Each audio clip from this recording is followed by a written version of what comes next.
Hi everyone, I am Sophia Louisa Lee and I am your host for So Zoom In. Please hit like and subscribe. I greatly appreciate it. I love bringing you people who are in the creative flow. I was really excited about finding Film Crash, and Yeah, it's how did you find it? on Film Freeway. You were just looking around? I was just looking around and found that way. I didn't realize it's been around for so long. That's pretty awesome. So, okay, I gotta know, what inspired you to make a film festival? What is it that what's that thing that say, hey, I want to do this? Because it's a lot of work. It is. What inspired me to create a film festival? Yes. What inspired me to create Film Crash? I was undergraduate at Cooper Union in New York City, and I was studying art and making films at art school. Mm-hmm.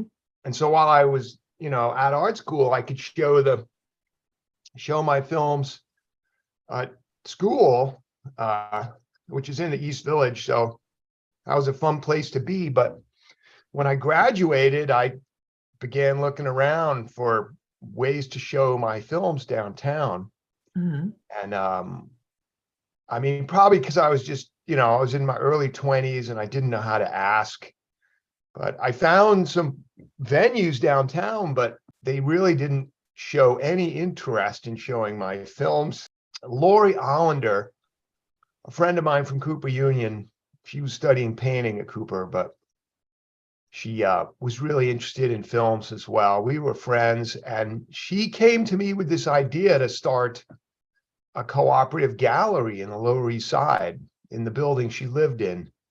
She said, hey, there's a storefront downstairs that we can rent for $500 a month. I talked to the owner of the building because both the storefronts were empty. That neighborhood was really on hard times in those days. And so we rented the storefront, and the idea was that I could run the film screenings. We had several different people collaborating with us, like a theater director and a couple of painters and Lori and some other artists. But I was the film component of that gallery. It was called the 124 Ridge Street Gallery. You can look it up online. Mm-hmm. And we ran that gallery for a long time. But I started showing films there. And it was a small space. You could fit about 10 folding chairs in there and get about another 15 people in. So, you could cram about 25 or 30 people into this little space. But it was perfect for a film screening. It was just right, because it was manageable. It was something I could do, and I used to do it once a month. And in those days, I would just put out the word to people I knew, and if people showed up with a roll of film and it had sprockets, I would show it. That was the only criteria. If it had sprockets, I'd show it. And I used it as a method of inspiring me to make films. So I try to have a new film or two each month. So it was a great ongoing working inspiration. And at the time I had a job as an art director uptown. So I was kind of fitting my filmmaking in around my day job, which so many of us still do, that's life. Right. And it didn't have a name in the early days. It was just movie night. It was called movie night. At a certain point, I realized it was time to give it a name. Mm-hmm. I had been in LA, I think in '86. And in those days in LA, there were a lot of fly-by-night clubs, because the clubs were always trying to stay one step ahead of the cops. And someone gave me a ticket, like a little flyer for one of these floating clubs called Crash. And I had it in my pocket, and it was sitting on my desk in New York when I was thinking of what could I call this thing. And I just put the word film in front of Crash, and it sounded good. It was like Film Crash. And I asked my friend Margaret Regal, a very talented designer, to design a logo. And I remember she had this like box of chocolates from like the 20s. It was like a tin, you know, an American box of chocolates. And it had this cool font on it. And she was inspired by that for the Film Crash logo. And I like that because it's like Film Crash is like a box of chocolates, you know. You get like this nice little box of chocolates with like 6 really good chocolates in it. That's kind of what Film Crash is still. Nice. And then so we're still using that logo. She designed that logo in 87, I think. So very cool, by the way. Yeah, and then in 88, I met these 2 dropout NYU filmmakers who were screening films downtown at an abandoned gas station. Mm-hmm. And the East Village was a really great place to work as an artist and filmmaker in those days, because there were so many venues and anything, you know, you could do anything. Nobody got paid or anything. It didn't feel like, it felt very free and open. And nice. Anyway, I met these 2 guys, Carl Nussbaum and Scott Saunders, and they joined me. So the 3 of us really took Film Crash all the way through, you know, the 90s and into the aughts, and they're still with me. We're still together, the 3 of us. Wow. So yeah. What brought you guys out to LA? Because New York sounds fabulous, but you know, to jump. Well, it's changed. You know, it changed a lot. Life changed. I originally came out here because I was being hired to direct television shows. Mm-hmm. So I was here for that. And then I met and fell in love with a woman and got married, and now we have a kid. So nice. You know, doing the show in LA it's different than New York, but it's really cool the way it works now. We do it in the Laemmle Royal Theater in West LA. The Laemmle family is very supportive of independent film, experimental film, you know, some outsider film. I mean, they're really supportive of the whole world of film, not just theatrical run movies. So it's been great working with them.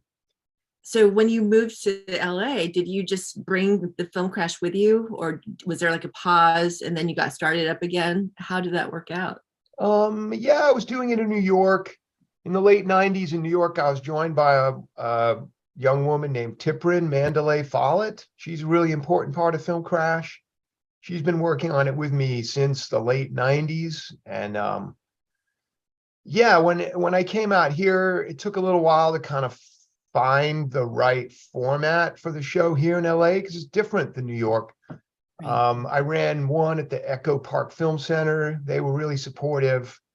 We did several of them in a like a large performance space in mid-city called Mimoda. That was great. But then finding the Laemmle, we do it in the 66-seat screen at the Laemmle. It's about the right size. Right. And it's a little closer to where I live. I live on the west side, so that works better. And right around there, I was also joined by somebody who's really been an important part of it, Maria Lisi. She's been working with us. So really, we're a small team. Mm-hmm. Really in LA, it's Scott, Tiprin, Maria, and myself, like the 4 of us who do the show every year. That's what makes it possible. I couldn't do it without them. Well, so now that everything's digital, how has that changed the film content itself? Do you see a big difference in that, or? You know, it's funny because I was talking about this with Scott Saunders. You know, we're like a microcosm of film history, because in the early days, like I said, it was rolls of film.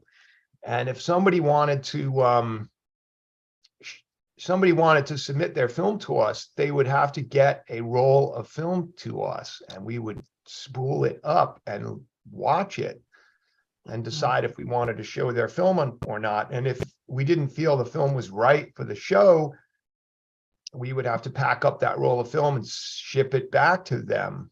Right. And then I remember it was, it really changed things when VHS came out, because it was a lot easier. And for us too, you know, you could, instead of, if you only had one print of your film in those days, you could only submit it to one place at a time. Oh, wow. And I mean, we started this show the same year Sundance Film Festival started their show in 1985. So then people would send VHS to us, and that opened it up. And I think our submissions like quadrupled in those years. Instead of getting, you know, 10 or 20 films per show, we'd get like 100.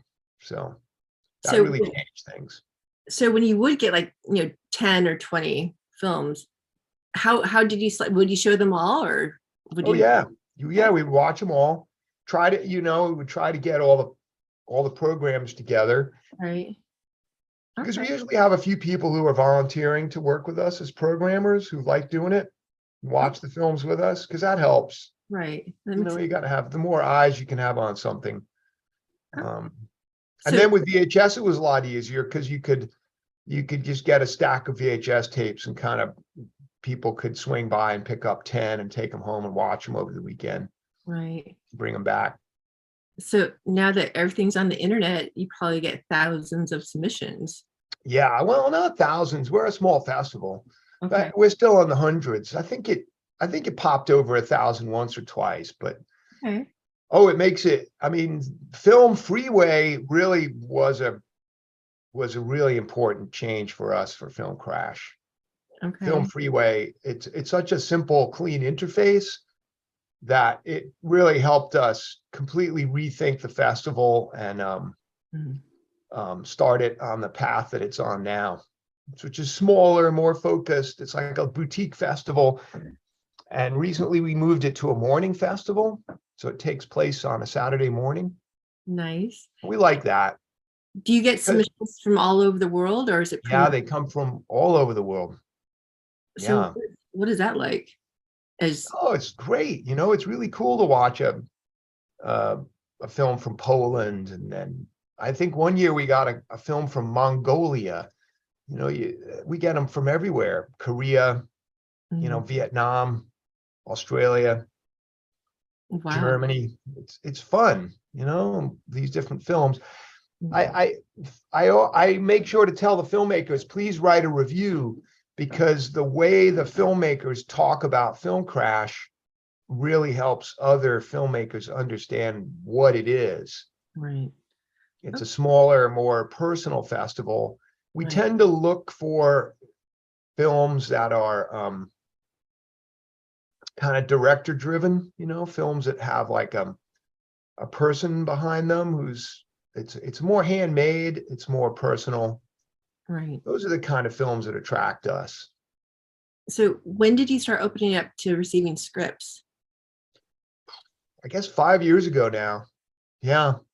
You know, I was reading a lot of scripts for other projects, and I think it was a screenwriter who suggested it to me.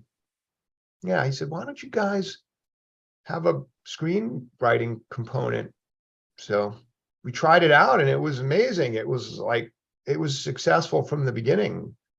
I really like it because I get to meet people like you, Sophia, and all these different people. Right. And all great.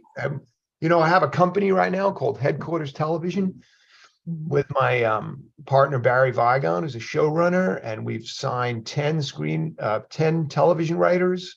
Wow. We develop pilots. We recently had a pilot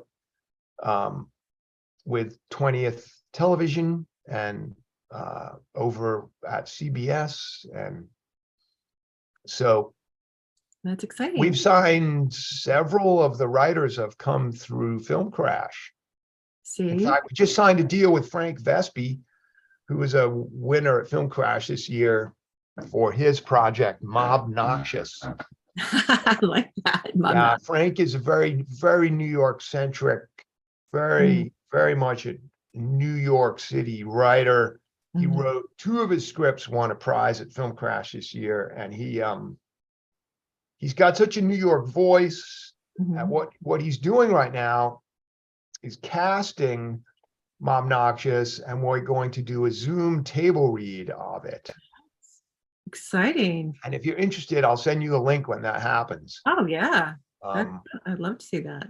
Yeah, we haven't tried this before. A few of my friends have done this. So I said to Frank, Frank, your like voice is so specific and particular, and the kind of actors he was telling me about are so specific that people really have to hear this to understand what this is, man. Because I mean, I'm a New Yorker. I was born and raised downtown, and it's very specific, like what part of New York City and what it means, what's going on in these people's life.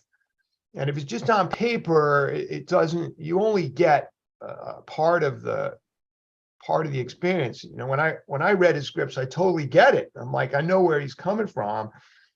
Right. A lot of other people won't know that until they hear it. So I'm like, Frank, I think we gotta do something, man. He's in New York, and the actors that he's thinking of are kind of scattered around. One's in Pennsylvania, one's here in California. So we figured we should we should do it Zoom. Oh, Film Crash. You do it once a year? Right? Yeah, it's now an annual event. Yeah, we, like I said in the beginning, it was like once a month, which was great for that time period. But then as we got kind of more into the curation of it, we started distilling it down, and we started doing it quarterly in bigger venues. Like we did it at PS 122 in New York City, the Angelica Film Center. We brought it out to LA. It was like a 2-day event. It got really big. We were screening like 40 films. Wow. We took it to other countries. It was in Sao Paulo, Brazil, at the film museum there, and things like that. And right. But then, my career as a film director started taking up more time, and so did my partner. So we realized we needed to simplify it, because we still wanted to do it, because we still love doing it. Right. So now, I think I was doing quarterly in New York, but then we took it down to an annual, and that seems to work really well. All right. So how do you like directing? Is it something that you're very passionate about and you love and you always want to do, or? Yeah, I have a new script right now. It's a love story that I want to direct. Nice. And I know who I want to play the lead, and I have a DP in mind. Okay. And I pitched it to him, and he said, yeah, let's do that. Nice. So that film has been like taking over my dreams, which is a very good sign. Yeah, I like that. So that's what I'm working on as far as like what I want to direct. Okay. Right now. Yeah. I started directing movies when I was a kid. I made my first film. My dad had a job. He was working at an advertising agency, and one of the guys he was working with had an 8mm camera. It was like battery powered 8mm camera. My dad, he lent it to my dad, who put a roll of black and white film in it and put it in my hands. And with my brother and 2 friends, we filmed a short film on West 14th Street about a mugging. And that short film is called Rip Off. So you can find it on YouTube. If you search Rip Off Matthew Harrison, it's right there. Don't rip me off, but enjoy the film. But, growing up in New York City in the 60s and 70s gives you kind of very much a particular worldview, and you can kind of see it, nice. In that film. So that's what got me started. And then I was just making films all the way through grade school and junior high and high school. Nice. And then when I went to art school, my filmmaking kind of went more towards experimental. Cooper Union didn't teach narrative filmmaking. It taught like experimental filmmaking, which was a great experience. Before that, my stories were totally story driven. My movies were narratives, and if there was a movie in the theaters we liked, like when Papillon came out, we couldn't even see the movie because it was R-rated, but it took up such a place in our imagination that we recreated it on film. And I still have that movie. You know, we would recreate like TV shows that were interesting or movies that were interesting. You know, we filmed a version of Mission Impossible starring my brother. My brother was like my main actor and collaborator for a really long time. Nice. And Ben Harrison, we made all these films together when we were kids. So yeah, and then I made my first feature a few years after I graduated from Cooper, 16 millimeter color film called Spare Me. It's like a bowling thriller. It's kind of a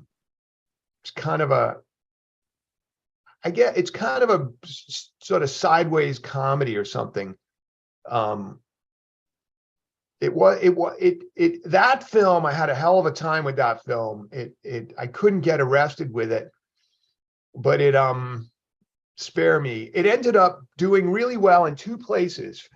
First of all, for some reason, it got discovered in Florida, and all the festivals in Florida started programming it, and I would go there, and they loved Spare Me. And then the other place it did well was Europe, and that's something I discovered.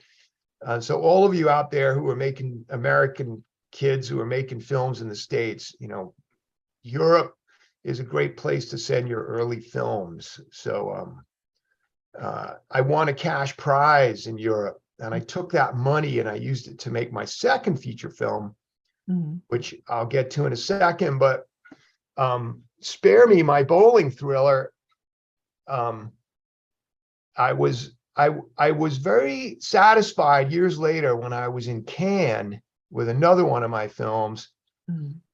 And a producer I know, Ben Barenholt, said, "Hey, Matt, I'm walking over to the Coen brothers. You know, they rented a yacht, and let's go have breakfast with them." And I said, "Okay." And we walked over, and we walked across this gangplank and got onto this yacht in Venice, and there were the Coen brothers, and they were having their coffee, and they were like, "Oh, good morning. Oh yeah, Matt Harrison, Spare Me, right?" And I was like, "Oh my God."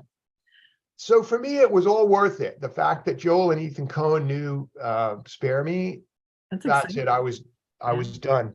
So, but anyway, I took that cash that I won, and I used it to make my second feature film, a black and white 16 millimeter.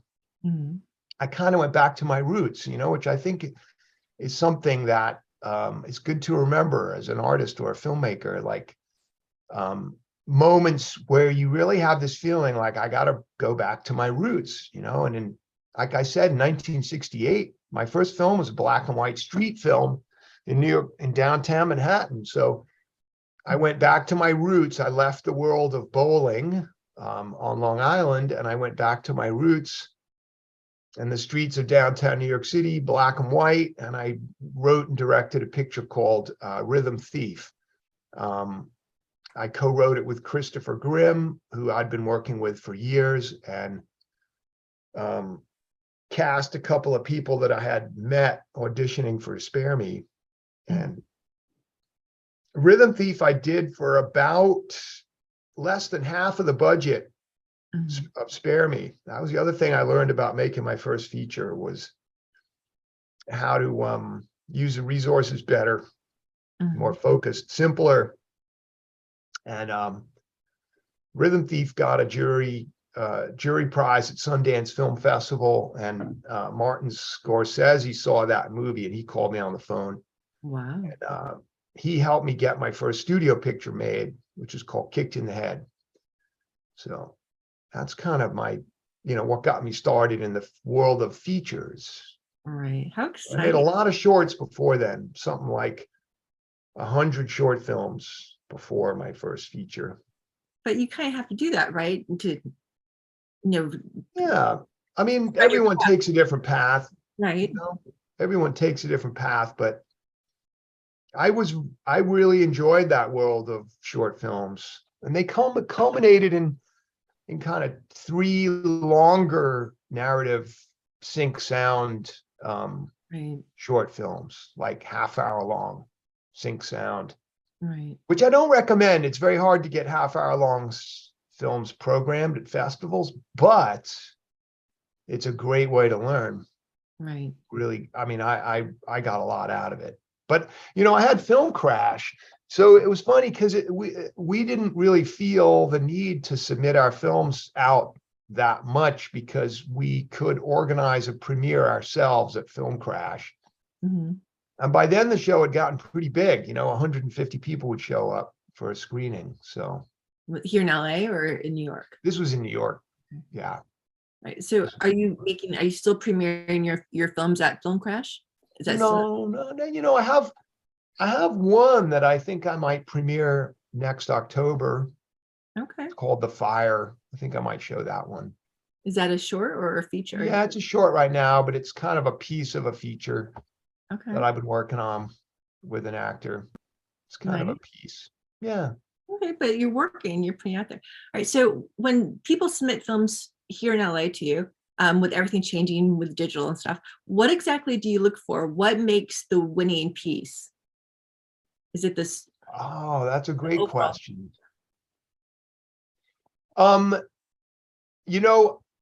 The toughest film to program at Film Crash. Because okay, so I'll back up a little bit. I tell you that usually the range of films we show docs. Right. We show animated films. Okay. We show experimental films.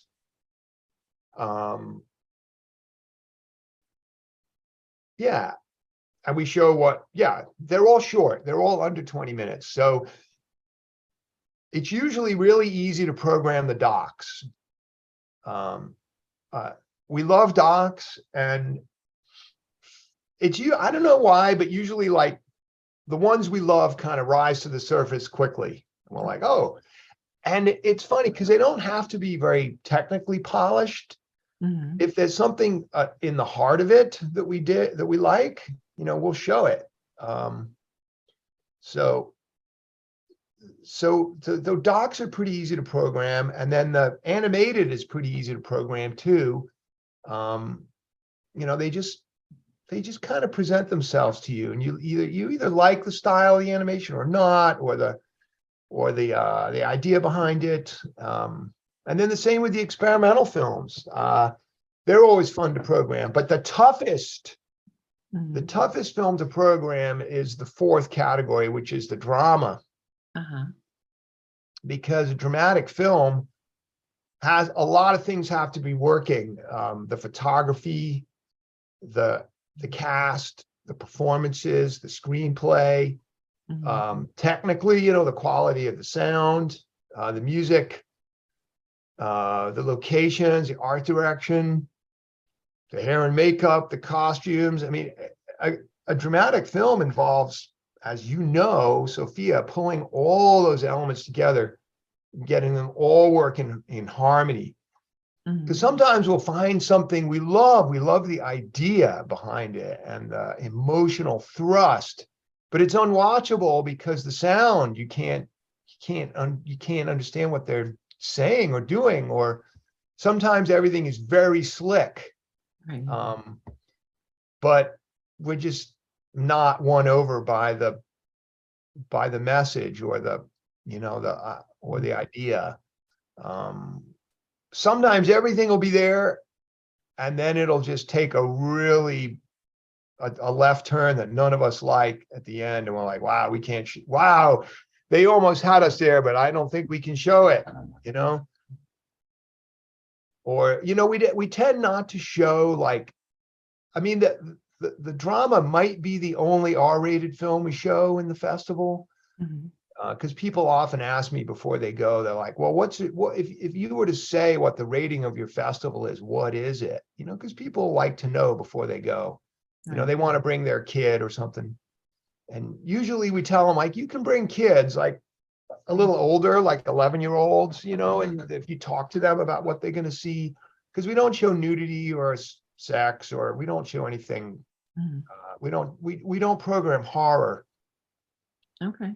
So sometimes a drama might all of a sudden get a little too violent or bloody, and we're like, wow, okay, that's not really for us. It's not really for Film Crash, because we like to put together that mix, like I just described to you, right, of docs and experimental and animated, so they all kind of balance. But the drama is the toughest one to program, and I've been there. I know what it takes to get all those things working in concert, and then send that off to a festival and hope that somehow the content might fit with what they're trying to do. right. Because you never know. Yeah, you never know. So how many judges would you say you have for Film Crash? Oh, it varies. I think some years 6 or 7 people are watching the films, and then some years it's just me and maybe 2 others are watching them, Maria or Tiprin or John Hill or Right. Donnie Fox, people who like to watch them and go through them with me. I teach at UCLA, so sometimes my students say, can I volunteer to do some programming? I'm like, yeah, that'd be great, and they'll watch a few dozen of them between classes and give me their thoughts. Okay, cool. Which is helpful for me, because if 2 or 3 people are saying, Matt, you really gotta look at that film again. I'm like, really? I don't know. And then I'll go back and watch it again. And that's altered my view a couple of times. And nice. Yeah. So what exactly how would you describe experimental film? What exactly is that? Well, we have a great filmmaker we showed his short film Goya Called, Patrick Moser, and he lives in St. Augustine, Florida, where he teaches university there. He lives with his wife and his kid there, and he makes these beautiful films. It's more like an art piece. It's for instance, it doesn't use spoken word the way a traditional narrative does. The spoken words might be used more like poetry. It's more of an impression of things. He mixes media together, like hand-drawn animation with photography. Does Wikipedia have a good definition of experimental film? I think they do. It's experimenting. Yeah, experimenting. You can, if you have an idea, like we had one guy who made a film called Corridory. What was his name? But I loved his film. He said that his grandmother was a big collector of wallpaper, and she had hundreds and hundreds and hundreds of different wallpapers in her home. I think she had a career designing them when she was a young woman or something. Okay. But in other words, she had wallpaper going all the way back to like the turn of the last century. And he just went to her house. He said, one day I just realized I wanted to film all this wallpaper, and he just started filming it and photographing it. And then he just took all that stuff and put it together in a 3-minute movie. And it's just patterns of wallpaper moving. And then he just put a nice piece of music over it. So you see, very simple. It's a very simple idea. It's like, I'm just going to give people an impression of this wallpaper and choose a piece of music. So it's only 2 elements. It's easy to program something like that, because it's like you're given these, primary colors in the beginning, and like, oh yeah, we can put those together, and that's the beginning of the film festival. Well, it does sound very artistic. Well, filmmaking is an art. It really is a very collaborative process of an art piece, but definitely artistic. Right. So what's your favorite genre? Do you have a favorite genre? Yeah. Man. Like, you mean the classic genres, like action, adventure? What you like? What are you most drawn to? As a filmmaker yourself, and even as a viewer. Oh, that's a good question. That changes. I mean, right now I'm watching French films. Okay. So if you'd asked me this last year, I was watching Japanese films. I'd say, well, I'm watching old Japanese films where everybody involved in making the movie is dead. So I was just into that. I just kind of got into that world. And right now I'm in these French films. Do you find that stories are different in different countries, the way they're presented? Oh, yeah. Oh, yeah, totally. Totally. I mean, there are certain themes that I started to recognize in Japanese films that appear over and over in Japanese films. And I think I'm guessing, I mean, now that I've read a little bit about it, they're cultural, and that's a more of a cultural norm in Japan than it is here. Same with French. Same with French films. I mean, the film I was just watching, French film, the ending of it is very interesting, but I realized that would be considered so frustrating for an American audience. They wouldn't accept that ending. Really? Why is that? Because it's too. I don't know. It's I know I guess we, and I include myself, I'm an American. We like our stories to have a clear ending and be tied up in with a bow at the end. And the ending I just watched couldn't be more unclear, but it was really interesting ending. I like the ending, just was very different.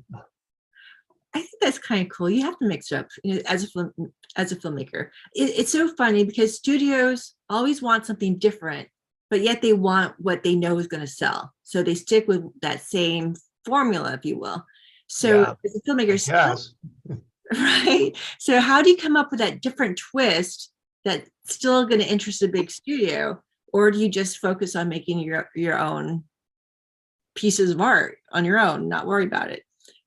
Oh God, yeah. I mean, I have no idea about that world of the studios.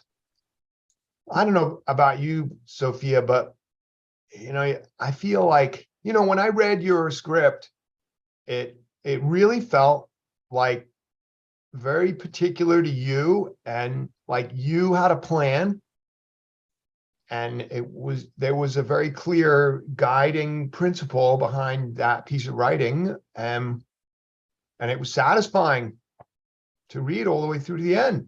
Thank you. So man, what else can you do, really? You're a creative person. You got to do what, I realized, like, I just, recently I was working with a really great screenwriter, and he said, well, Matt, what's your audience for this? I'm like, I think that's a really, really useless question. I don't think it's helpful. I don't think it's helpful. I hear that all the time, Matt. I see it asked a lot of students, and oh man, David Lynch once said it. He's like, I have no, what did he say? I was working with someone at October, and they were marketing one of his films, and October was marketing one of my films.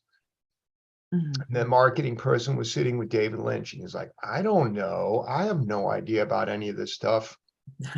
And it's good to hear, like, I have no idea. Something piques your interest, pursue it. And it might be really small. It might be just an actor you met and talked to, and I find myself thinking about that person in this part. Right. And I realize it makes me want to write the part and give it to them. Right. Exactly. That's enough. Yeah. A DP, and I really like their work, and I like their eye. And then they tell me they want to make a film with me, and that they have some new piece of equipment, a lens that they love, and why. That makes me start to see the movie that way, and I want to make a project and give it to them. That's art. This is my audience. Oh my God. I've always been like, one thing we learned, I mean, I just described it, like I went around town talking to all these different venues that would show film, and I didn't get any encouragement from any of them. Now, like I said, I can't blame them. I was just a kid and I didn't really know how to talk to them yet. But so what I decided to do was create my own little audience, in that gallery where we could fit 25 or 30 people in there.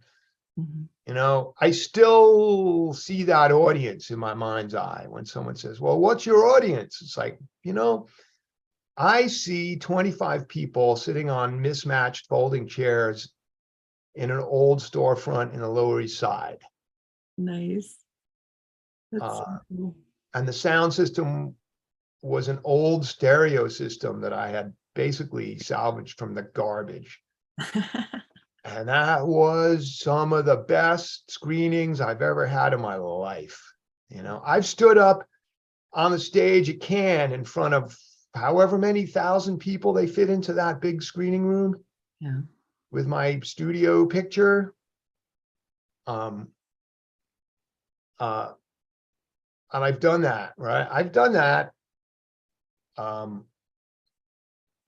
what actually inspires me to sit down or stand up and be creative and think of a new project. Now that I teach and I watch my students, I realize, you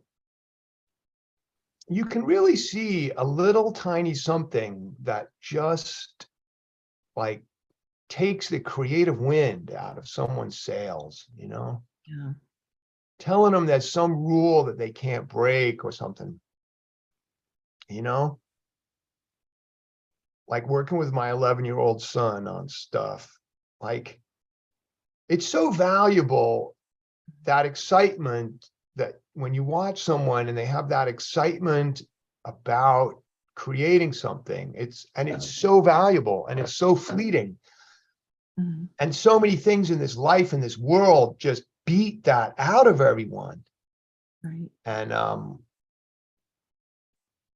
I think it's really important to know what those things are and protect those things for yourself, and know that it's okay not to want to answer that question, like, who's your audience? Like, you know what? Here in LA, there are office towers full of people working corporate jobs. And when you see their titles and the hierarchy and all those, that's their job, is taking something created by someone and then figuring out how to turn it into a commodity and market it to the audience. And no. Yeah.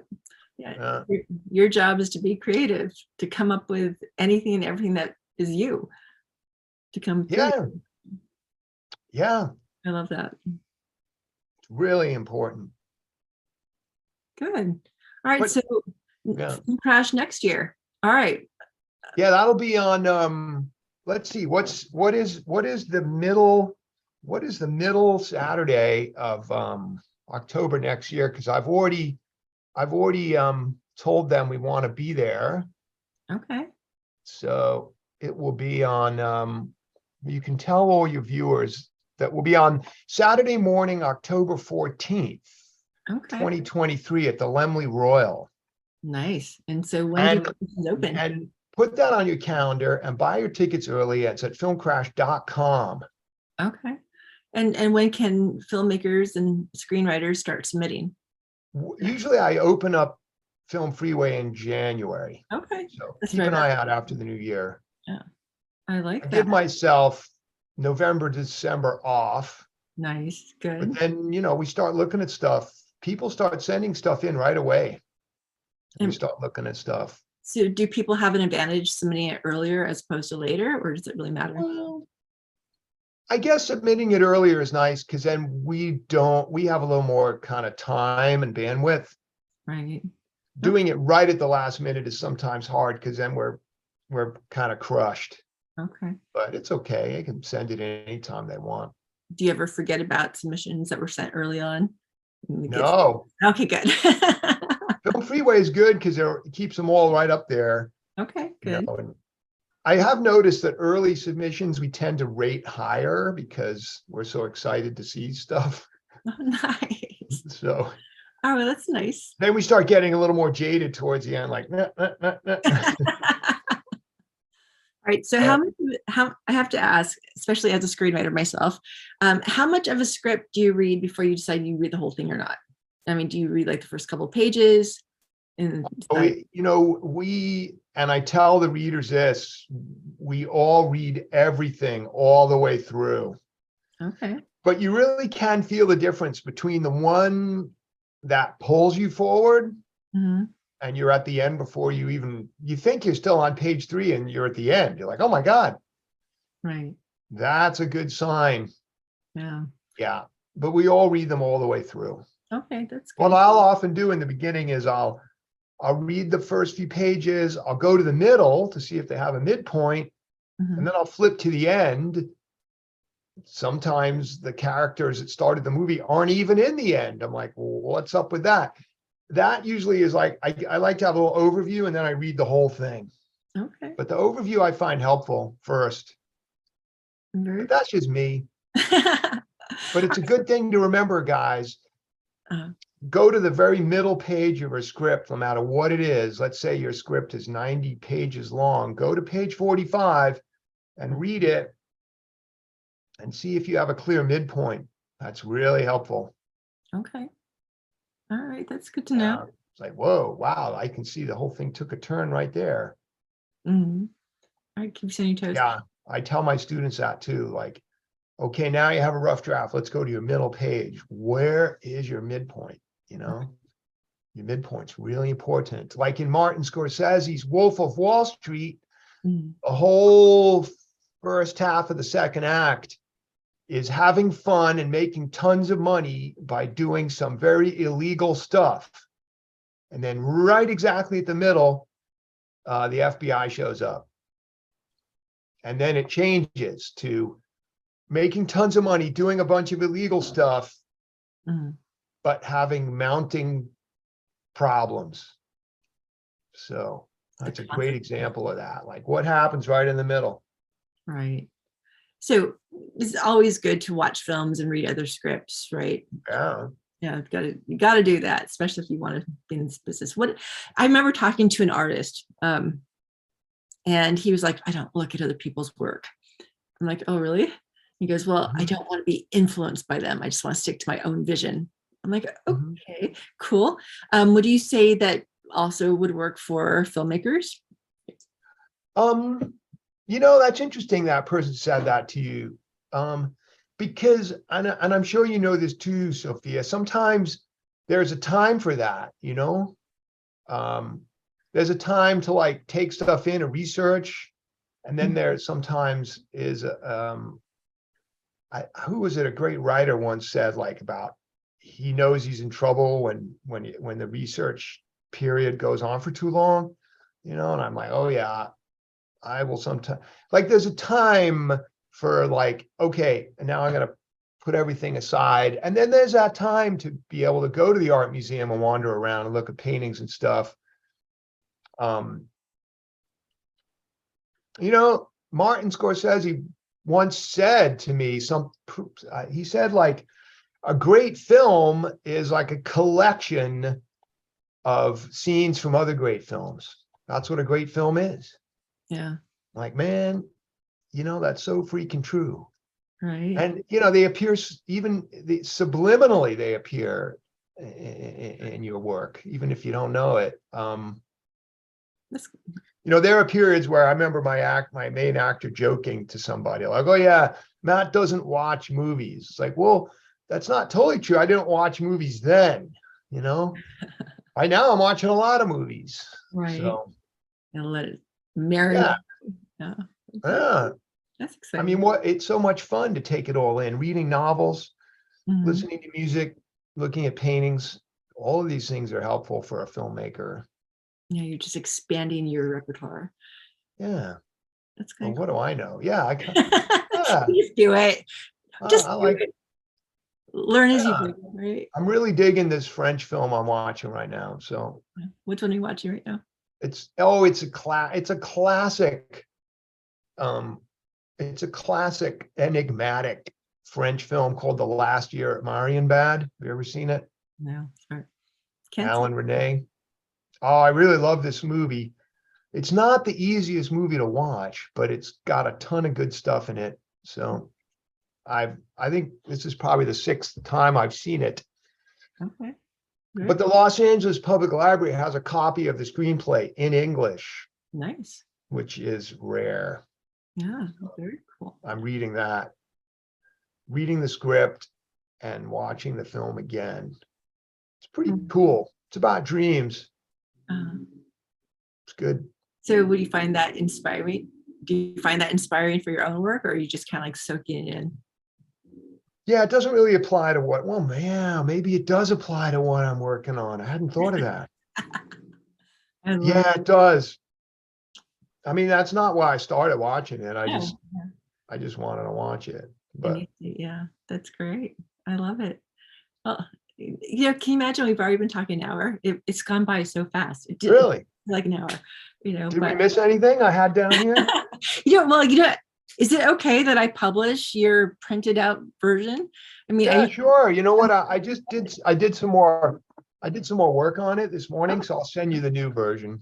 Okay. See, I just like conversation. I just like it to be conversational and organic and see where it goes. And you're fascinating, man. I love that you do Film Crash, and I was really happy to be a part of it. And I would love for people, filmmakers and screenwriters, to submit to it and know that it's there. You know, so I'm very proud of you. You keep going, Matt. Thank you, Sophia. That's really sweet of you. And I think we're going to do a Film Crash alumni breakfast soon, so I'll make sure to send you the email. Okay, I know I was so bummed I missed it, but it's not like I could have pushed my shoot date off. No, I mean, but no, you know, Sophia, for all the listeners out there, Sophia could not attend Film Crash because she was on set filming. And I was directing my own piece of writing, which was so exciting to me. And it's so crazy, Matt. I learned a lot. Now that's over. And I realized a lot of things that I should have been on lookout for, and things I shouldn't have done, and things that, you know, so it was a great experience. Did you write that down? Oh, I've written it. I wrote it all down, and I can't wait to do it again. Yeah.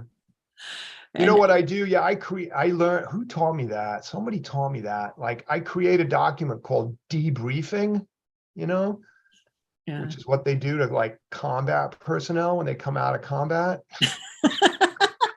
and I write down like, oh my God, you know, never make this mistake again. You know, the ones that happen to you, and you're like, oh crap, because it's amazing how, and guys, they know they have people do it within 24 hours, because apparently like trauma, like that stuff fades after like 24 hours, a lot of it's gone.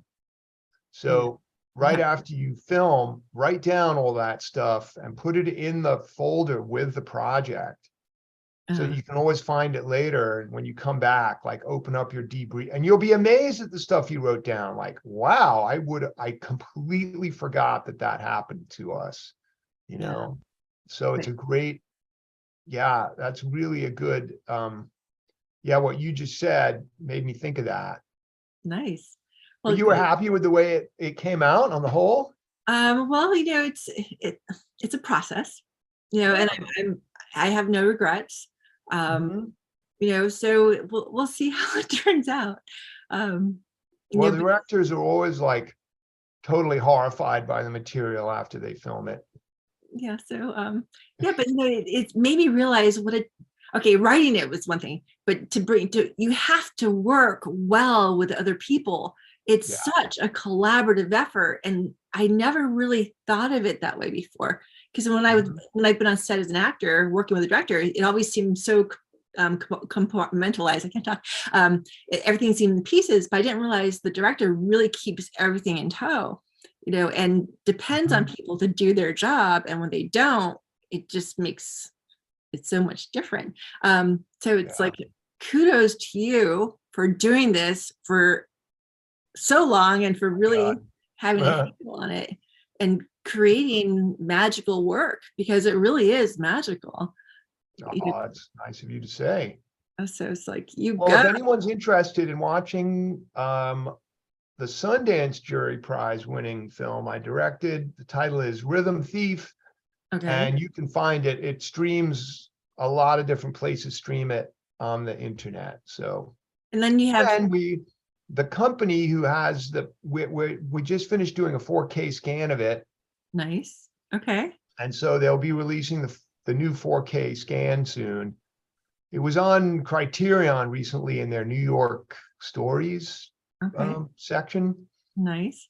But, and that's one of the reasons we scan it to 4K, because Criterion wanted a 4K version of it, which we did not have. So they're scanning it now.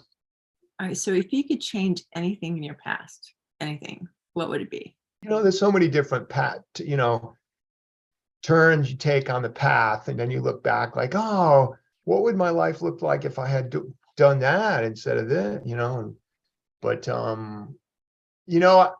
I have this 11-year-old son, and he's just an amazing guy, and it's just so cool doing stuff with him and being a part of his life and hearing the way he sees and thinks about things. And that is just the best thing ever. That's like the best thing I've ever done in my life. That's for sure. Awesome. So, that's very cool.